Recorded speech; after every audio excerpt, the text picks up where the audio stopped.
अस्सलाम वालेकुम viewers, this is me Ali Ashraf Sengal और आप देख रहे हैं मेरा यूट्यूब चैनल लीगल वॉइस। नाज़रीन कराम, बहुत अरसे से वकला प्रोटेक्शन बिल की बात की जा रही थी लॉयर्स कम्युनिटी की तरफ से, क्योंकि ये एक नागुज़ीर ज़रूरत थी। आए रोज़ हम देखते हैं कि वकला का कत्ले आम हो रहा था और हर रोज़ कोई ना कोई वाक़ुआ रोनमा होता था। तो 27/3/2023 को वफाकी हुकूमत ने एक बिल पास किया है जिसके 17 दिफात हैं, और ये जो है lawyers welfare and protection act दो this is to be called lawyers welfare and protection act 2023। क्या सेक्शन इसका हम पढ़ेंगे। This act shall be called the lawyers welfare and protection act 2023। ये जो एक्ट है lawyers welfare and protection act 2023 कहलाएगा। Definition act of violence, इसमें act of violence जो है वो क्या है, means any act committed by any person against an advocate with the intent to prejudice affect और derail the process of impartial fair and fearless conduct of cases before any court, tribunal or authority by which such advocate is engaged and shall include the following।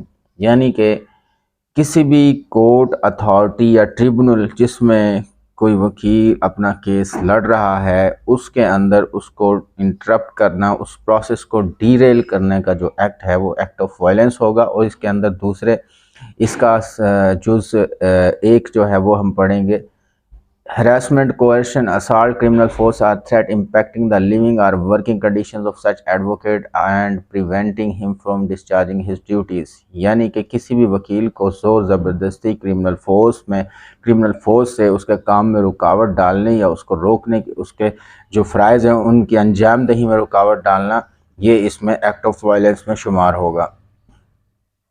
इसका second जूस है harm, injury, hurt either grievous और simple और danger to the life of such advocate either within the premises of the courts और otherwise. किसी भी अदालत के अंदर या अदालत के कोर्ट प्रेमिसेस के अंदर या कोर्ट प्रेमिसेस के बाहर किसी वकील को नुकसान पहुंचाना, ज़ख्मी करना या उसकी ज़िंदगी को ख़तरे में डालना एक्ट ऑफ वायलेंस के ज़िम्मे में आएगा। तीसरा है coercion with by whatsoever means by any person or authority to reveal or part with the privileged communication or material which an advocate is bound to hold in confidence under the law। यानी कि कानून के मुताबिक कोई कागज़ या information privilege communication, हम आपको बता दूं ये क्या होती है। प्रिविलेज कम्युनिकेशन जो एक वकील और उसके क्लाइंट के दरमियान जो एक गुफ्तगू होती है वो प्रिविलेज्ड कम्युनिकेशन होती है। वो वकील किसी को, ये लीगल एथिक्स में भी हमने पढ़ा है कि वकील किसी को भी अपने क्लाइंट की इंफॉर्मेशन नहीं देता। This is called privileged communication. तो प्रिविलेज्ड कम्युनिकेशन को अगर कोई ज़ोर ज़बरदस्ती से वो हासिल करना चाहे, वो मालूमात या वो कोई डॉक्यूमेंट, तो वो भी एक्ट ऑफ वायलेंस के ज़मरे में आएगा।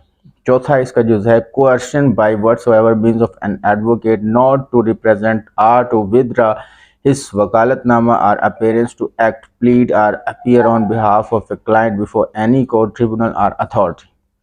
यानी कि किसी वकील को ज़ोर ज़बरदस्ती से डरा धमका कर या उसको मजबूर करके किसी केस को लड़ने के लिए किसी कोर्ट में, अथॉरिटी में या ट्रिब्यूनल के आगे, या अपना वकालतनामा उस केस से विड्रा करने के लिए मजबूर नहीं किया जा सकता। ये भी एक्ट ऑफ वायलेंस में आएगा। चौथा इसमें जो है loss or damage to any property or document or material to which such advocate is bound to hold under the law. और जो डॉक्यूमेंट या प्रॉपर्टी वकील अपने पास अंडर द लॉ, कानून के मुताबिक रखने का मजाज है, उसको नुकसान पहुंचाना भी एक्ट ऑफ वायलेंस के ज़िम्मे में आएगा। यूजेज ऑफ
सेक्शन 3 है इसका, offences and punishments.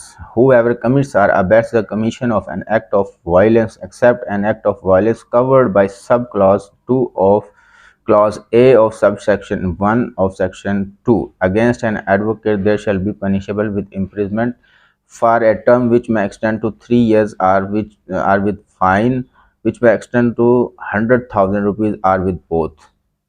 Whoever having already been convicted of offense under this act, यानी कि अगर कोई मुझसे दोबारा वही जुर्म करता है और फिर वो पकड़ा जाता है तो उसकी सज़ा में इजाफा हो जाएगा। वहाँ पे 3 माह थी, यहाँ पे सज़ा जो है 1 साल होगी और जुर्माना जो है 1 लाख रुपए से 2 लाख रुपए होगा।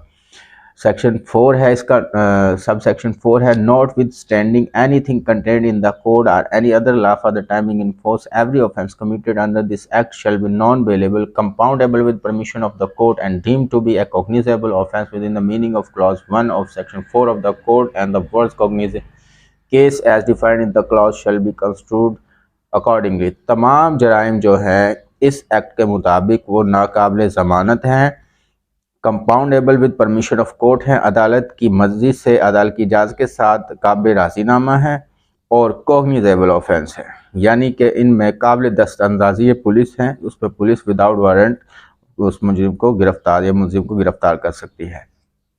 सेक्शन 4 है इसका, इन्वेस्टिगेशन। इसकी अब तफ्तीश किस तरह से होगी, इसकी तफ्तीश कौन करेगा, तो उसमें हमें बताया गया है notwithstanding anything contained in any other law for the time being in force, सबसे A है इसका subsection, any offence committed under this act shall be investigated by the police officer not below the rank of an inspector, यानी कि कोई inspector rank से कम दर्जे का officer इस एक्ट के मुताबिक जो जुर्म होगा उसकी तफ्तीश नहीं करेगा। इसकी तफ्तीश सिर्फ इंस्पेक्टर करेगा, उससे लो कैटेगरी का, लो रैंक का ऑफिसर इसकी तफ्तीश नहीं करेगा। The investigation of the case registered under this act shall be completed with in a period of 14 days from the day of registration of the case, और जिस दिन वो केस रजिस्टर होगा उसके 14 दिन के अंदर अंदर उसकी तफ्तीश मुकम्मल पुलिस कर देगी। नॉर्मली ऐसा होता नहीं है, ये एक अच्छी चीज़ है कि इन्होंने एक टाइम पीरियड इसमें दे दिया गया है कि 14 डेज़ के अंदर आपने उसकी तफ्तीश मुकम्मल करनी है। अब सेक्शन 5 है, एस्टेब्लिशमेंट ऑफ कोर्ट, कि इसकी जो अदालतें हैं उनका क्या तरीक़ाकार होगा, किस तरह से होंगी। द फेडरल गवर्नमेंट में in consultation with the chief justice of the high court concerned designate through the country as many courts of additional sessions judges or such other courts as it may deem necessary to try the offences under this act। इस act के तहत offences की समाअत करने के लिए वफाकी हुकूमत मुताल्लिका high court, यानी कि जैसे पंजाब में अगर वो अदालतें बनाएंगे तो पंजाब की हाई कोर्ट के जो चीफ जस्टिस हैं उनसे मुशावरत के बाद जो वो मुनासिब समझते हैं एडिशनल सेशन जजेस की वो अदालतों में स्पेशल कोर्ट्स इनकी बना देंगे। जुरिस्डिक्शन सेक्शन 6 में इसकी jurisdiction, notwithstanding anything content in the code or any other law for the time being in force offences committed under this act shall be tried by the court notified under this act. इस act के तहत जो अदालतें बनेगी उनमें इसकी समाअत होगी। Trial the court taking cognizance of a case under this act shall decide the case expeditiously. ये एक अच्छी चीज़ है, आप कह सकते हैं कि इम्पोर्टेंट पॉइंट है। ट्रायल जो है उसका इसका स्पीडी ट्रायल होगा, preferable with in 6 months and any adjournment in the case shall be followed by reasons. इसका एक एक्सपीडिशियस ट्रायल होगा, जल्दी इस केस को निपटाया जाएगा। 6 माह का पीरियड उन्होंने इसमें दिया है और इसमें जो हम कहते हैं तारीख जो आसान अल्फाज में दी जाएगी वो एक बिला वजह की लंबी तारीखें नहीं होंगी, उसकी वैलिड रीज़न आपको देना पड़ेगी एडजमेंट लेने से पहले। Provided that where the trial is not concluded within the stipulated period of 6 months the court shall record reasons for the same. और अगर मुताल्लिका अदालत स्पेशल कोर्ट जो है वो 6 months के अंदर, 6 माह के अंदर वो अपना केस मुकम्मल नहीं करती, उसको डिसाइड नहीं करती, तो उनको वो रीजंस बतानी होंगी कि किस वजह से इसमें डिले किया गया है। जॉइंट ट्रायल्स अगर मुजरिम के और भी कोई ऑफेंसेस है तो उनको एक साथ सुना जा सकेगा सेक्शन 8 के तहत।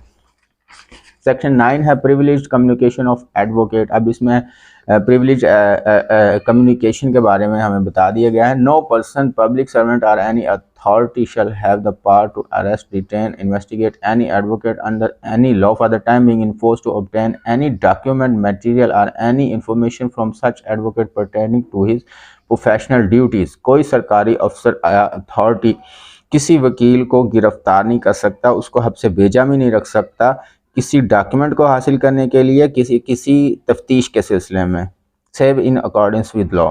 The violation of the clause A shall be deemed as act of violence, और इसकी भी वही एक्ट ऑफ वायलेंस में इसका शुमार होगा अगर कोई ऐसा करता है तो।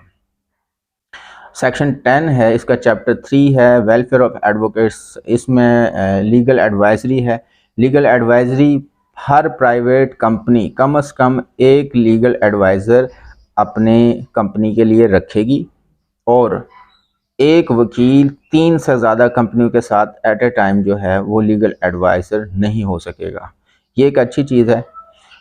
सेक्शन 11 है, provision of health facilities. Health facilities तमाम एडवोकेट्स को सरकारी और नीम सरकारी इदारों में दी जाएंगी, और गेजेटेड ऑफिसर्स के बराबर जो हैं वो उनको हेल्थ फैसिलिटीज़ प्रोवाइड की जाएंगी। ये ऑलरेडी चल भी रहा है, पंजाब बार काउंसिल की तरफ से पैनल पे 2-3 हॉस्पिटल्स ऑलरेडी हैं, लेकिन चलें अच्छी बात है। Provided that for the purpose of this section the parent, minor, children, spouse of the advocate shall be entitled to the same facilities.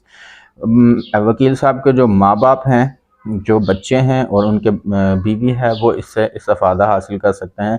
Financial facilities ये कोई ऐसा इसमें है नहीं है।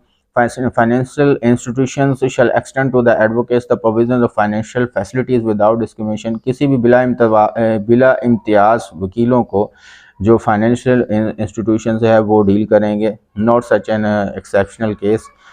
शुहदा package, this is very important. Section 13 शुहदा package जो है, एडवोकेट कोई वकील किसी दहशतगर्दी में, एक्ट ऑफ वायलेंस में अपनी खिदमात, प्रोफेशनल खिदमात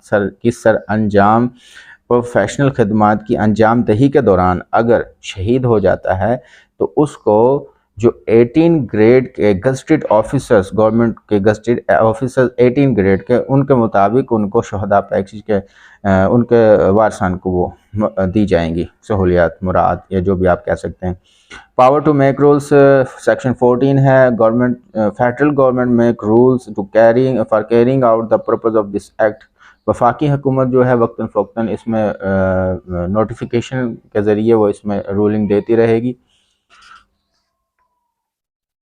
बाकी इसका जो सेक्शन 17 है, लास्ट जो सेक्शन है उसमें ये चीज़ है, removal of difficulties where any difficulty arises in giving effect to any of the provision of this act the federal government may by notification in the official gazette make such order not inconsistent with the provision of this act as may appear to be necessary for the purpose of removing the difficulty। वफाकी कौन इस act की किसी भी दिफा के अंदर अगर कोई रुकावट पेश आती है तो उसको दूर करने के लिए जो भी इक़दाम करने पड़े वो ऑफिशियल गज़ट के अंदर नोटिफिकेशन के ज़रिए उस रुकावट को, उस हर्डल को दूर करेगी।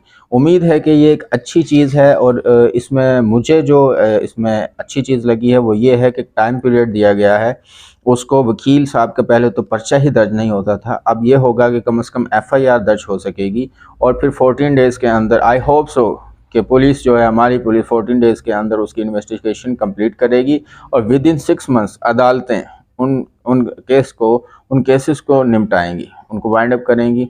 उम्मीद करते हैं कि ये एक अच्छा इक़दाम है, और मैं इसमें आज़म नज़ीर तारड़ साहब जो वफाकी वज़ीर कानून हैं उनका शुक्रिया अदा करना चाहूँगा कि उन्होंने वकला के लिए एक अच्छा स्टेप लिया। जो अच्छी चीज़ की जाए उसकी तारीफ़ करनी चाहिए, चाहे वो कोई भी हो। तो हमारे साथ जुड़े रहिए मज़ीद इस किस्म की इंफॉर्मेटिव वीडियोस के देखने के लिए। हमारे चैनल को काइंडली सब्सक्राइब कर दीजिए। बहुत शुक्रिया। Thank you so much for watching this video. अल्लाह हाफिज़।